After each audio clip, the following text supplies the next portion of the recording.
We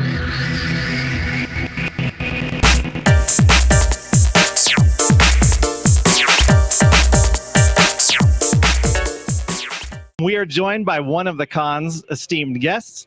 This is Mark Kidwok Britten, man of 1,000 voices, including 7 from the Dragonball Z original English dub.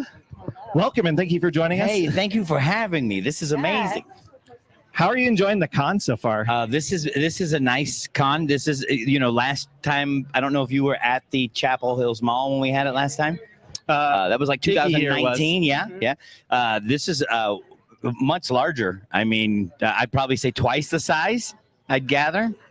So, I mean, I love it. It takes we're at the very end of the plug. So, I mean, so at the very end, they have to make a loop around, then come back. The front. Because I mean, he showed me where the front of this place is, and man, I didn't even know that there was people up here. That's why on the way over here, I have ADD, so when we were walking by the booths, I'm like, look at that. He kept rubbernecking it and everything. What are they doing over there? And he's talking to me, and I'm like, huh? Would you say something? Sorry, I was a Spider-Man. And this is following his smoke break. You have to be more engaging next time, so you can pay attention to you. What's that? I said you have to be more engaging next time. Yeah, I guess. I was originally looking for you at the photo op, but then you told me you just came out. Yes, we just came out of eating, and check this out. We are next to Peter Dante. We are next to Peter Dante from Waterboy, from Grandma's Boy. Is that a good time? Oh, man. Okay. Normally when we come to a Comic-Con, I got like the highest energy of some of the booths because I do my Kame. I do that with my fans. But then I thought when Peter gets here, I thought he was gonna have like a stoner guy's kind of like, hey, what's up? You know what I mean? But that dude's energy was like he was over 9,000. All right. Yeah. So you do impressions. Do you do a Peter Dante one yet? No. I told him. He was doing the whole thing about the spoon because he sells wooden spoons at his booth from Waterboy. When you go, you want a wooden spoon? I had a wooden spoon. Okay. So then he looks over at us. He goes, I'm out of wooden spoons. I go, they're at the dollar store, dude. Just go to the dollar store. He's like, my manager only brought 20 of them, and we sold out of all of them immediately. I'm like, well, maybe you should tell people from now on when they don't know who you are and they ask what you do that you're a spoon salesman at Comic-Cons. Just say, but he's doing that line, you want a spoon? I said, by the end of the week, I will have that down because that's exactly how I got all of my voices down.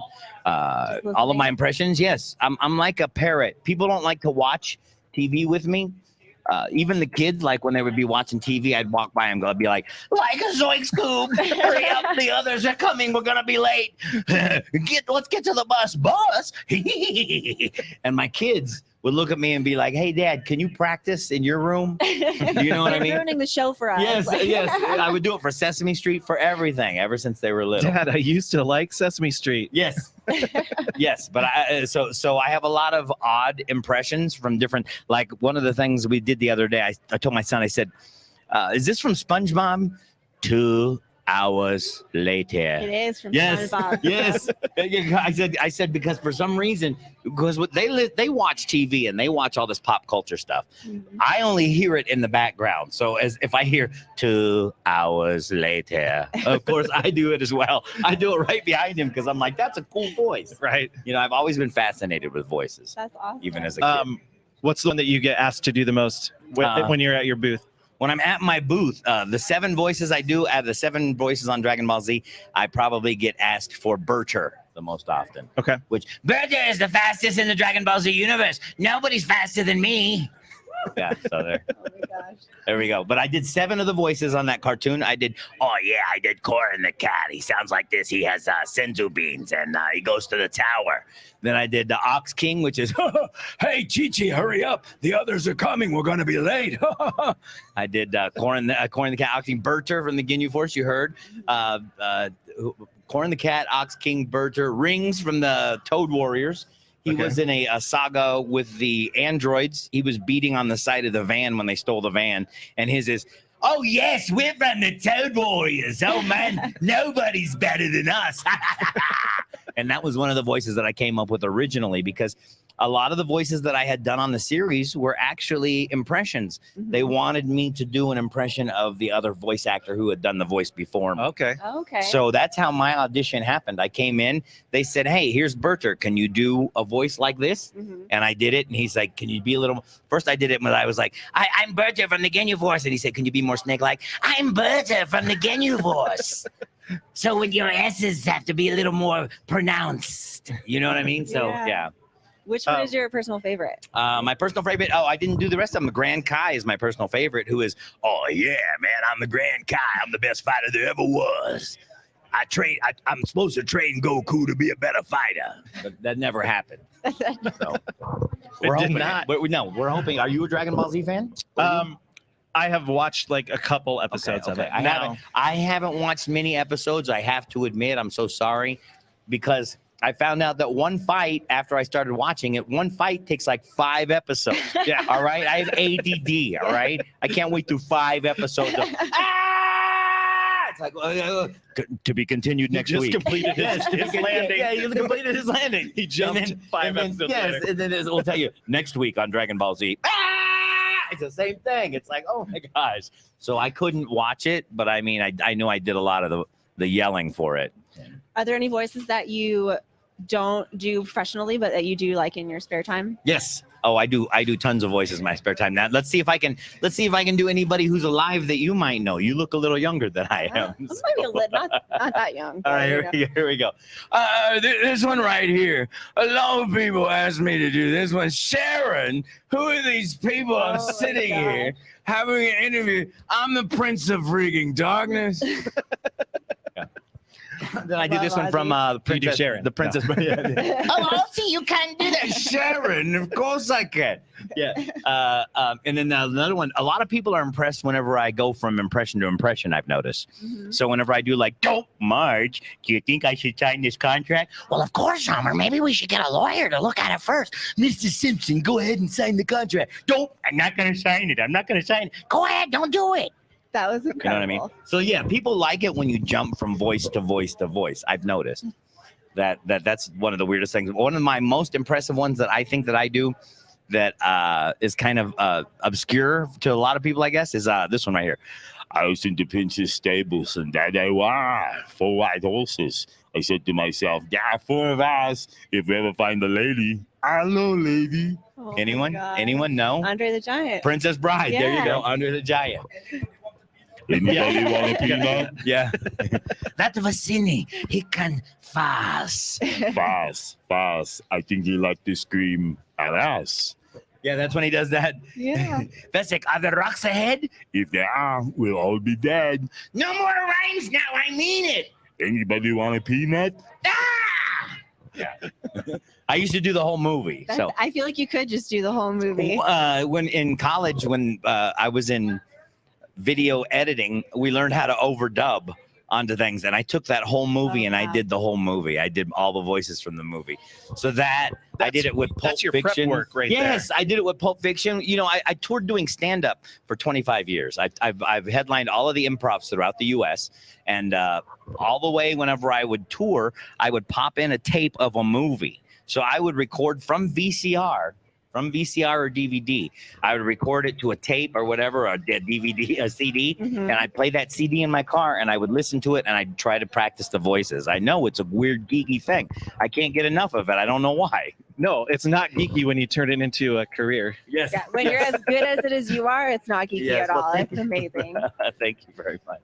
Actually, it might be geeky, but geeky is awesome now. Yeah, it's Remember? why we're all here today. We're Project Nerd. We're all at a Comic-Con. Yes. Well, I mean, and anybody who is good at their craft has this weird quirk like I do, and they have to do it all the time. They have to see, oh, how is that person doing that voice? I can try it. I see where that is in their throat. You know what I mean? I mean, it's like the basketball player who can't stop dribbling. Right. And you're just like, man, look at that guy. Yeah, but he dribbles all day. You know what I mean? It's the same thing with me. I do voices, sound effects. If I hear a weird voice in the background, I'll try to do it. When did you first figure out that you could like do all these different voices? When I was in 3rd grade. In fact, in 3rd grade, I used to get bullied so much. I looked way more Asian than I do now. I think yeah, right. I looked way more Asian back then. No, when I was younger. I have an uncle who says that Yeah, too. yes, I did. And when you look at pictures, because people are now like, I don't think you're Asian, and I'm like, yeah, I am. Well, back then I used to get picked on a lot, so I learned how to do Mork from Mork and Mindy. Mork Yes, from Mork. that was my first nano. Oh, kiss ba nano. You know, so I used to do that as a third grader, and people wouldn't beat me up. They wouldn't beat you up for doing that. So yeah. So I mean, my voices have been a real key to getting people to like me. Yeah. I changed schools quite a bit when I was younger. So. But now you're a Colorado Springs local. Oh yeah. What recommendations do you have for like dining here for people coming in for the con? Oh man, dining. Let's see. We can go to a good place to eat breakfast is Doug's. If you've never eaten Doug's breakfast, that's a good place. And then a deli. If you like sandwiches, there's a place called Oliver's, best deli food. Or if you like pizzas, Panino's is another place downtown. Okay. Yeah. And we've just recently begun discovering all of the good food places here. Do you get to spend a lot of time in Colorado Springs? I live here in Colorado Springs. Oh, so awesome. I never got out as much as I do here. This is like a free playground. I mean, I'll take off on my bike, go about 20 miles on my bike. It's an electric bike. Don't think I'm. Man, you're No. got it going on. Well, because I have to get up the hills. But once it gets up the hills, I turn the electricity off. All right. I need some exercise too. But I mean, we've gone all through the underbelly of this whole city. They have a whole bike system here. Where are you from? I'm originally from Hawaii, but I lived in Boulder, Colorado for a long time. Okay, so you know about the bike routes. Yeah. About the bike routes they have here. They don't have many bike routes in Council Bluffs. No. They have a nice bike trail. They do have one nice bike trail. One nice bike trail. But they have like miles and miles of bike trails here. Yeah. You know, and one of the things I love to do, I love to go take pictures in front of businesses and put them on Google Maps. I don't know why. That makes me. It's the weirdest quirk. All right. Because Google said that, hey, if you take a photo of yourself in front of their logo, or if you can post it on their site. Mm-hmm. Well, I only have 800 photos posted on Google Maps. I have over 5.7 million views. With this, I mean, people are going to recognize this, aren't you? Absolutely. That's how I tracked you down in the hall. Yeah, come on. Is that okay? So then I have people actually snapping photos on their phone and sending the screenshots to me and going, I was looking for a liquor place and I found this liquor place and your picture's in the front of the liquor place. Or they'll go, hey, why is your picture in front of this psychiatric kids ward? And I said, look, because I was riding my bike by it. Because I've been there. I was riding my bike by it. I just think it's the funniest thing. I don't know why. And then every now and again, it'll say, hey, you're the default photo for Aaron's rents, AAA rents. And I'm like, all right. Like, so do I get a commission off of all these pictures? No, I got 450,000 views in a month. 1 month, 450,000 views. I feel like you should be getting some advertising dollars or something from that, right? Exactly. I'm trying to figure out how to monetize it. There has to be a way. Yeah. I'm sure Google has like a pay-per-click on your photo. Yes. Hit them up. Well, I'm trying to think of what shirt I want to wear because it needs to advertise for me immediately. When they see it, it needs to say 7 voices from Dragonball Z or whatever, right? So they go look me up. Just your website, I would think, would do it. No, that's not going to get people interested. You know, I have to coattail on Dragon Ball Z's coattails in order to make it. I bet if you just wore a Dragon Ball Z shirt, people would be like, your name. I tried to Dragon Ball Z. Yeah, see, and I was going to do my website kidwok.com. You know, Kidwok, Kidwok right there. I have a tattoo that says Kidwok, but if you look at it in the mirror, it says cow appendage. All right, we'll just leave it at that. Kidwok backwards does not spell what I thought it spelled. Oh my goodness. Yeah, but thank God I saw the tattoo in the mirror. So what is your website again? Kidwok.com. Kidwok. Kidwok.com. Yeah, like Kid Rock. Can you smell what the wok is cooking? And he's here all 3 days of the con. And he will do voices for you if you come by the booth. I do voices. I love to do voices all day long. I get to see the reactions because doing voiceovers is like a tree falling in the forest. All right. I do the voiceover. I go home and I say, hey, did that tree make a sound? Then I come here to Comic-Con. I do the voice at the booth and the guy goes, and I go, hey, that's the sound the tree makes. That's a trick because I don't get to hear it. And it's like, wow, I didn't know you were geeking out like that at home. All right, so you have your directive, Project Nerd viewers. Visit Kidwok's booth, Mark Britten. Yeah. He's down near Sam Jones and Peter Dante. Yes. He doesn't have any wooden spoons, but he's got plenty that you can. For Peter Dante. You'll hear him. I got a wooden spoon. I told him, I said, I'm going to get all those tones down. You watch. And I'll just stand behind you, and then you'll do the just mouth it. And I'll When be you able get to, tired, you can step in. I got a wooden Right, when he takes a break, you can man ball the booth. Man, ignore the guy behind Peter Dante.